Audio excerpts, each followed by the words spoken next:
Dios les bendiga, niños. Buenas tardes.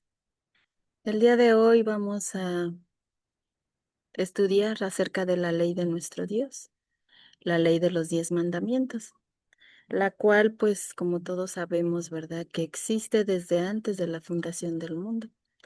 Es por eso que Satanás fue expulsado del cielo, ¿verdad?, por haber transgredido, pues, la ley de nuestro Dios, ¿verdad?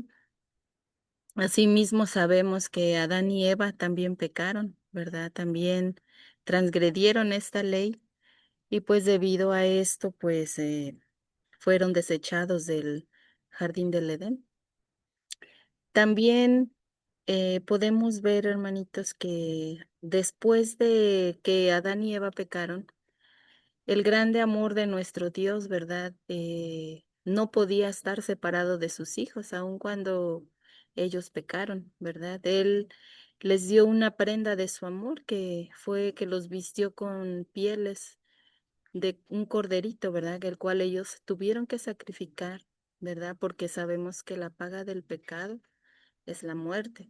Alguien tenía que morir en su lugar, ¿verdad? Y ellos al contemplar, ¿verdad? Adán cuando contempló la muerte del corderito, ¿verdad? Hasta entonces pudo comprender lo grave que es transgredir la ley de Dios, ¿verdad? Ellos no conocían la muerte ni el dolor, ¿verdad? Y fue algo, pues no muy agradable, ¿verdad? Porque él pudo ver y pudo contemplar quién iba a morir en su lugar, ¿verdad? Alguien lleno de amor por la humanidad y ese alguien, pues es nuestro Señor Jesucristo, ¿verdad? De ahí se estableció, pues, el sistema de sacrificios, ¿verdad? En el cual, pues, el pecador llegaba al santuario terrenal, ¿verdad? Y al pasar por el velo, él ponía su confianza plenamente en que Jesucristo lo iba a limpiar de pecado.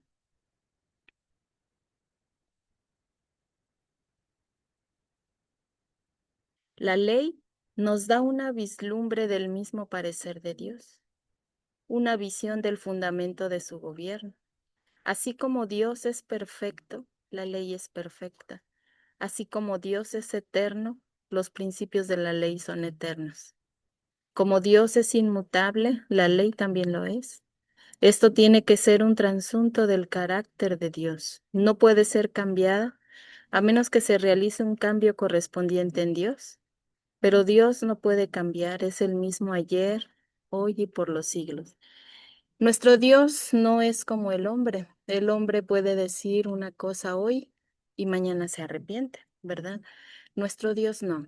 Nuestro Dios es un Dios perfecto, es un Dios lleno de amor y Él no va a cambiar esa esencia porque no quieran guardar su ley, ¿verdad? Es una ley tan perfecta como lo expresaba el salmista David, ¿verdad? Que convierte el alma. Y es cierto que cuando tú contemplas a Cristo muriendo en la cruz, tu corazón se constriñe, ¿verdad?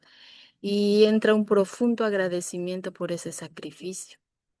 Y debido a ese sacrificio, tú tratas de ser agradable a nuestro Dios, ¿verdad? Él no escatimó nada, ¿verdad?, para venir a dar su vida por nosotros. Ahora nosotros que estamos dispuestos, niños, a hacer por esa salvación, ¿verdad? No debemos de menospreciar ese sacrificio, sino que tenemos que echar mano, hermanitos, ¿verdad? Para estar limpios de pecado delante de nuestro Dios.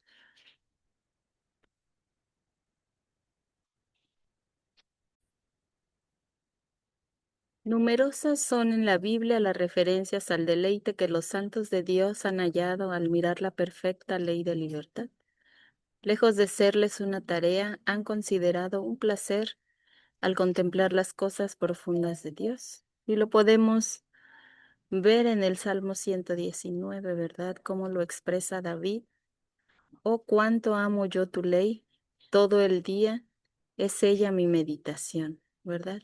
Y así nosotros, niños, también debemos de meditar en esta ley. Es una ley de amor que si nosotros la practicamos, la ponemos por obra, hermanitos, vamos a ser felices. Vamos a estar en armonía con nuestro Dios, ¿verdad? Vamos a estar cumpliendo lo que Dios dice. Y debido a ello, pues eso trae gozo en el alma, ¿verdad? Porque estamos apartados del pecado, queridos niños. La ocasión en que Dios proclamó su ley en el Sinaí constituyó el principio de una relación de pacto con Israel. Dios había elegido a Israel para que fuese su pueblo, lo había sacado de Egipto y lo iba a llevar a la tierra prometida. Había prometido bendecirlo y hacer de él una nación santa y un sacerdocio real. Estas promesas estaban, sin embargo, sujetas a la aceptación de ellas por el pueblo y a su cooperación. Dios había prometido hacer mucho en favor de ellos. ¿Iban ellos por su parte a amar y obedecer a Dios? ¿Iban a observar fielmente lo provisto en el pacto? Se habían familiarizado en una manera general con la ley desde el cielo, a fin de que pueda haber duda acerca de lo que se espera de ellos. La santidad no debe depender de la interpretación privada. Dios da una norma de perfecta justicia. Es la regla perfecta que contiene todo el deber del hombre. ¿Verdad? Como podemos ver, niños, las promesas de Dios son condicionales, ¿verdad? La palabra de Dios nos enseña, ¿verdad? Que para que nos podamos hacer acreedores de las promesas de Dios, debemos cumplir nuestra parte, ¿verdad? Es la cooperación, ¿verdad? De lo divino con lo humano, ¿verdad? Dios promete darnos todos los recursos del cielo a nuestro alcance, ¿verdad? Para que podamos cumplir esta ley tan perfecta, ¿verdad? Lo pudimos ver, ¿verdad? Cuando el pueblo de Israel se acababa de comprometer con Dios, ¿verdad? Que iba a obedecer la ley de Dios cuando se le fue dada en el monte Sinaí. Ellos se comprometieron y estaban dispuestos. Pero ¿qué pasó, verdad? Que en cuanto subió Moisés al monte Sinaí, ¿verdad? Y al ver que no venía, se pusieron a adorar un becerro de oro, hermanitos. Entonces, por eso les comentaba, el hombre es cambiante. Puede decir ahorita una cosa y al rato se arrepiente, ¿verdad? Por su misma flaqueza, ¿verdad? Así que, pues ellos, ¿verdad? Rompieron con ese pacto, ¿verdad? Dios quería lo mejor para su pueblo, ¿verdad? Decía que él quería hacer de esa nación una nación santa, un sacerdocio real, verdadero, ¿verdad? Donde la gente pudiera ver que hay una diferencia entre el pueblo de Dios y el que no lo es, ver el que ama a Dios y el que no lo ama. ¿Verdad? Así que el estándar, ¿verdad? O la norma de nuestro Dios es alta, sí es cierto, es alta, pero Dios quiere perfección, ¿verdad? Él dice que tiene una norma de perfecta justicia, ¿verdad? Esta regla perfecta, ¿verdad? Nos va a dar la estatura que necesitamos para ser idóneos, para ir al cielo, ¿verdad? Y dice, la ley a la verdad es santa, el mandamiento es santo, justo y bueno, ¿verdad? No podemos nada que decir nada malo acerca de la ley porque Dios lo único que quiere es nuestro bien.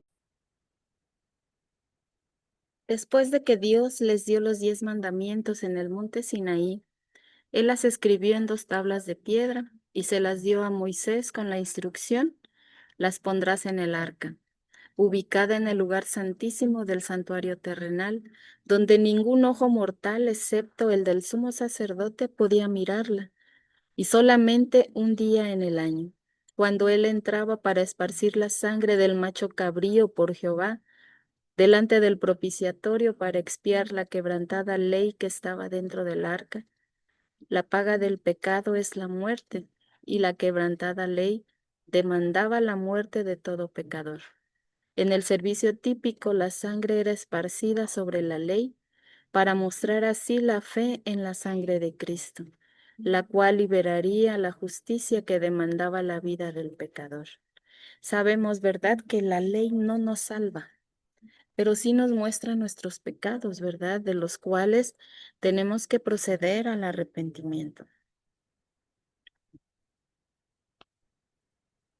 El Señor cubrió la quebrantada ley con el propiciatorio y después el mismo Dios misericordioso tomó posición en el propiciatorio, de manera que cada pecador viniese a confesar sus pecados, pudiera recibir misericordia y perdón.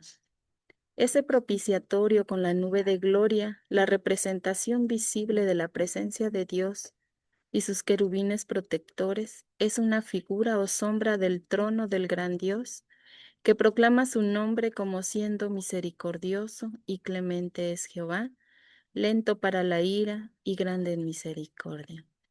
Los querubines extenderán sus alas, cubriendo con sus alas el propiciatorio, sus rostros uno frente del otro, mirando reverentemente hacia la ley de Dios. ¿Verdad? Estos querubines, ¿verdad? El significado que tiene, ¿verdad? Cuando están observando reverentemente hacia la ley de Dios, quiere decir también, hermanos, que ellos observan, ¿verdad? El plan de salvación, ¿verdad? Que hay aquí en la tierra, ¿verdad? Ellos contemplan a la humanidad, ¿verdad? Cuando alguien es tentado, ellos están a la expectativa, ¿verdad? Hay gozo, dice que cuando un pecador se arrepiente, ¿verdad? Y ellos pues se alegran, ¿verdad? Cuando procedemos al arrepentimiento, mis niños. Y asimismo, pues sabemos que nuestro gran sumo sacerdote, ¿verdad? Nuestro Señor Jesucristo, Él puede compadecerse de todos nosotros, ¿verdad? Sabe nuestras debilidades, sabe nuestras luchas. Así que podemos acudir a Él, ¿verdad? Para en procura de ayuda, ¿verdad? Para que podamos nosotros vencer cada tentación, ¿verdad? Para que podamos cada día, hermanitos, ir al trono de la gracia, ¿verdad? Esperando, pues ser bendecidos, ¿verdad? Con la presencia de nuestro Dios para poder vencer todo aquello, ¿verdad? Que el enemigo nos va poniendo en el camino.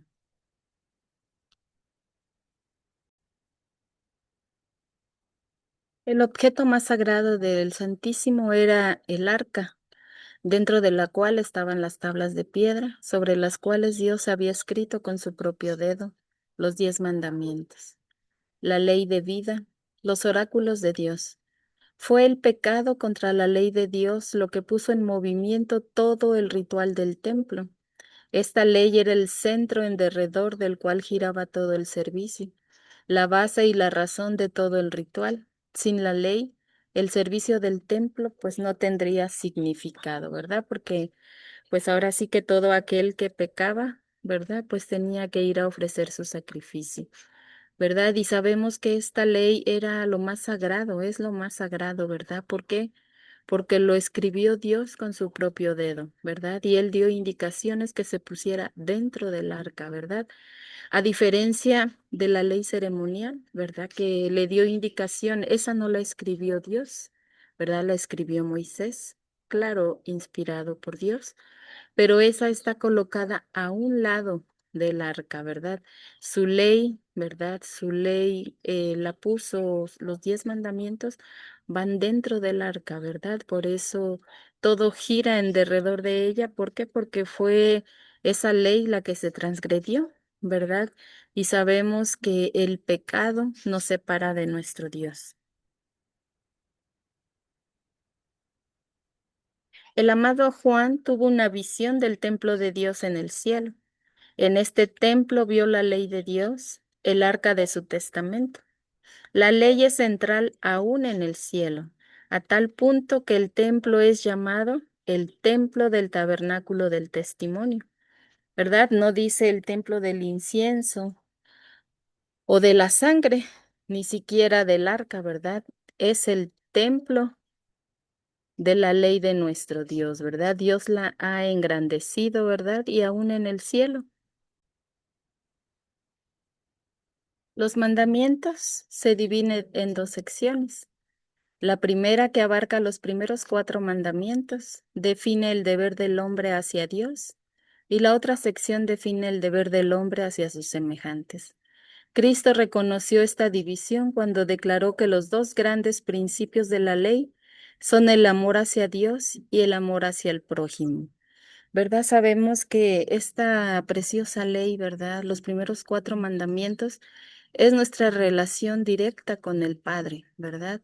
Si nosotros amamos a Dios, pues no vamos a tener ídolos, ¿verdad? Si nosotros amamos a Dios, vamos a obedecer el cuarto mandamiento también, ¿verdad? Que es el día sábado. Y así sucesivamente, ¿verdad? También si nosotros amamos a nuestro prójimo, no le vamos a desear ningún mal, ¿verdad? No le vamos a querer matar, no le vamos a querer robar, ¿verdad? ¿Por qué? Porque es el grande mandamiento, ¿verdad? Se resume en dos grandes mandamientos esta ley de amor, ¿verdad? Eh, si aceptamos, ¿verdad?, a nuestro Señor Jesucristo como nuestro Redentor, pues también tenemos que aceptarlo como soberano, ¿verdad? Tenemos que obedecer lo que Él nos ha mandado. Causa cierta perplejidad hallar cristianos opuestos a la ley de Dios, ¿verdad? Esto se podría esperar pues de alguna persona que no conoce, ¿verdad? Porque pues no está relacionada con los mandamientos. Pero, ¿qué objeción pueden presentar contra una ley que ordena amar a Dios y al hombre, que condena el mal y estimula el bien? O sea, ¿qué de malo hay en que Dios quiera lo mejor para nosotros? ¿Qué objeción pueden presentar contra una ley cuyo autor es Jehová, cuyo fin es la santidad y que está encerrada en el santuario de Dios? Queridos hermanitos, nosotros tenemos que desengañar, ¿verdad?, a todos estos cristianos, ¿verdad?, que dicen que la ley de nuestro Dios ya está abolida, ¿verdad? Si fuera así, pues podríamos matar, podríamos robar, podríamos adulterar. Pero sin en cambio, ¿verdad? Sabemos que no podemos hacer eso, ¿verdad? Dios quiere lo mejor para nosotros, ¿verdad? Y como dice aquí, podríamos esperar esta oposición de parte de los pecadores, porque la ley expone y condena el pecado. Pero los cristianos, pues deberíamos de estar en otro nivel, ¿verdad? Deberíamos de tratar pues de agradecer a nuestro Dios, ¿verdad? Que deberíamos ser obedientes a sus mandatos, ¿verdad? Porque aquí, ¿verdad? Nos habla de que pues sin santidad nadie verá al Señor y la única manera de que nosotros seamos santos va a ser guardando sus mandamientos.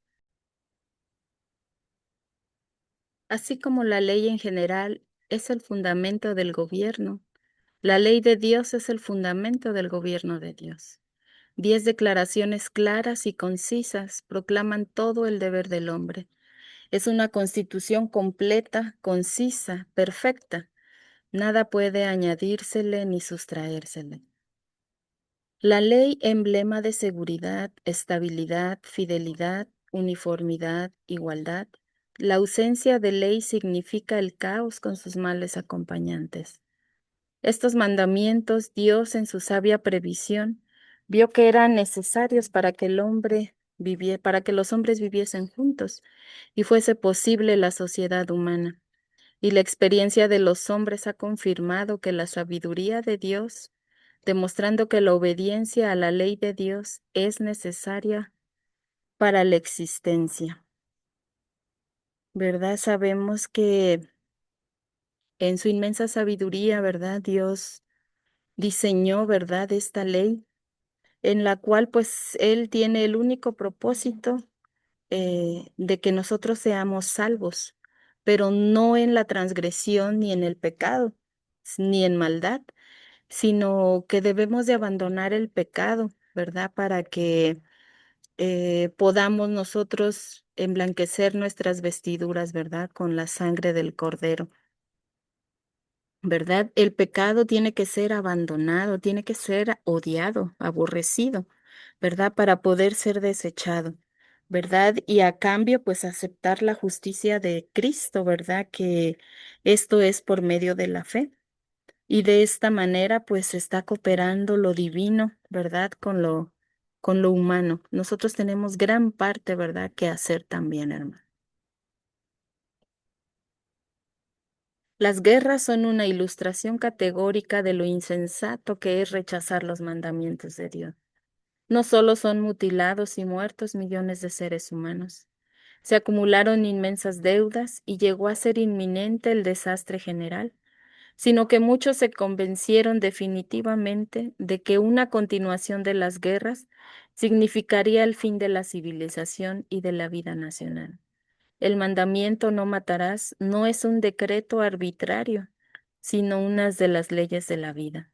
Y nos deja esta enseñanza: guarda los mandamientos y vivirás, recházalos y morirás, ¿verdad? Sabemos, ¿verdad?, que las guerras, ¿verdad?, trae pues la muerte de mucha gente inocente, ¿verdad? Muchos niños que mueren, ¿verdad?, en esto, ¿verdad?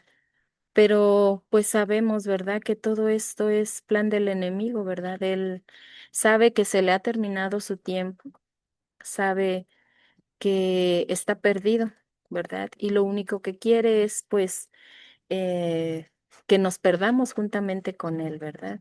Él aborrece la humanidad, ¿verdad? Aborrece la ley de Dios, ¿verdad? Pero nosotros debemos amarla, debemos engrandecerla, mis queridos niños. La tentativa de los gobiernos para reducir el cohecho, desarraigar el vicio, detener la explotación, sostener el carácter sagrado de las relaciones familiares, imponer la honradez en las relaciones públicas y para proteger las propiedades. Es admisión de su parte de que Dios tiene razón, de que la transgresión de estos mandamientos conduce al desastre y al desorden, ¿verdad? Sabemos pues todo esto, eh, pues ellos reconocen, ¿verdad?, que Dios tiene razón, ¿verdad? Solamente que pues falta, ¿verdad?, la obediencia, ¿verdad? Porque la desobediencia sabemos que nos separa de nuestro Dios. Además de la ley de Dios moral y escrita, hay una ley elemental impresa en las mismas fibras de toda criatura moral, que no está escrita y sin embargo ejerce autoridad. Existió antes del Sinaí y es también una expresión y un reflejo de la naturaleza moral de Dios, aunque no es tan clara como la ley escrita. Ningún hombre puede violar la ley natural y esperar escapar de las consecuencias. Las leyes de la naturaleza son inviolables y son administradas sin acepción de personas. Quien quiera que cometa transgresión, sea príncipe o mendigo, paga la penalidad. Esta ley no escrita tiene tanta autoridad que Dios queda justificado por usarla en el juicio. Los paganos hacen naturalmente lo que es de la ley, es decir, que tienen un sentido inherente de lo bueno y de lo malo. Por este sentido son juzgados, ¿verdad? Sabemos, ¿verdad, queridos niños? Cuando no conocíamos, ¿verdad?, de la palabra de nuestro Dios, ¿verdad? Siempre había en nosotros, ¿verdad?, una vocecita que nos decía, ¿verdad?, que eso que hicimos no estuvo bien, que habíamos pecado contra nuestro Dios, ¿verdad? Eh, Así, ¿verdad? Dios ha puesto, ¿verdad?, esas leyes en la tabla de nuestro corazón, precisamente para que por medio de la influencia de su Espíritu Santo redarguya cuando nosotros pecamos, ¿verdad? Eh, por eso, ¿verdad? Vemos que, pues, redarguye en el hombre, ¿verdad? En ocasiones, hermanitos, de tantas invitaciones, ¿verdad?, que el Señor hace o reconvenciones y que nosotros las ignoramos, esa vocecita se puede callar, ¿verdad? Y Dios nos puede dejar a la deriva, ¿verdad? ¿Por qué? Porque no podemos escapar de las consecuencias de ese pecado, ¿verdad? Nosotros tenemos, Dios no hace acepción de personas. Como dice aquí, ¿verdad? Sea príncipe o mendigo, paga la penalidad, ¿verdad? Esta ley, ¿verdad? Dios la usa, ¿verdad?, durante el juicio. Todos nosotros estamos, ¿verdad?, bajo la mirada, ¿verdad?, de nuestro Dios. Todo acto, todo pensamiento, toda palabra, ¿verdad?, está escrita en los libros. Y de todo ello, ¿verdad?, vamos a dar cuenta, mis queridos niños. Así que tenemos que tener, ¿verdad?, siempre, pues, nuestro pensamiento, ¿verdad?, de que si lo que estamos haciendo le agrada o no al Señor, ¿verdad? El modo de obrar de Dios tiene una razón. Si el castigo se impusiese siempre e inmediatamente, la formación del carácter sería muy estorbada, si no hecha imposible. Cada pecado físico, por pequeño que sea, tiene en sí la simiente de la muerte. Si esa muerte se produjese inmediatamente, la persona afectada no tendría, por supuesto, oportunidad de aprender lección alguna de la experiencia. Por otra parte, los demás, sabiendo que el resultado de la desobediencia era la muerte inmediata, se apartarían de la transgresión no por principio, sino por temor, ¿verdad? Lo harían por miedo, a fin de dar a los hombres oportunidad de arrepentirse de los pecados físicos y de hacerlo sin que en su decisión influya el temor de la muerte inmediata. Dios debe postergar las consecuencias de la transgresión por un tiempo. Así lo hace y los resultados justifican su proceder. Dios no debe ejecutar inmediatamente el juicio, no sea que haga más daño que bien. Dios sabe lo que hace y se ha impuesto la tarea de salvar a los hombres y le realiza de la mejor manera, ¿verdad? Nuestro Dios es un Dios sabio, es un Dios de amor. La ley escrita de Dios, tal como está contenida en los 10 mandamientos, resume todo el deber del hombre para con Dios y para con el hombre. El Dios que hizo la ley de la naturaleza es el mismo Dios que hizo los 10 mandamientos. Ambas leyes son dadas por Dios y aunque obran en reinos diferentes, están igualmente en vigor y no pueden transgredirse impunemente. La ley de Dios, tal como fue escrita en las 2 tablas de piedra, como también en el corazón del creyente, está en armonía con la ley general y no escrita de Dios. Los paganos tienen percepciones de lo bueno y de lo malo, y su conciencia los acusa y los excusa. Esto no parece ser el caso, sin embargo, respecto al séptimo día o día de reposo. No hay nada en la naturaleza que induzca a uno a observar un día de cada 7, y mucho menos un séptimo día definido. El sábado fue instituido en ocasión de la creación. Entre todos los días de la semana eligió uno y lo puso aparte para un uso santo. Desde entonces fue bendecido entre los demás días, santificado por Dios mismo. En el arca vemos que estaba el vaso de oro con el maná, la vara florecida de Aarón y las tablas de piedra que se plegaban como las hojas de un libro. Jesús las abrió y vi en ellas los 10 mandamientos escritos por el dedo de Dios. En una tabla había 4 y en la otra 6. Los 4 de la primera brillaban más que los otros 6, pero el cuarto mandamiento del sábado brillaba más que todos, porque el sábado fue puesto aparte para que se lo guardase en honor del santo nombre de Dios. El santo sábado resplandecía rodeado de un nimbo de gloria. ¿Verdad? Sabemos que el sábado, ¿verdad? Es el monumento de la creación, ¿verdad? Nuestro Dios, ¿verdad? Nos da el mandato de obedecerlo, ¿verdad? El sábado, ¿verdad? Para gloria y honra de su nombre, ¿verdad? Reconociéndolo como creador de todo lo que existe.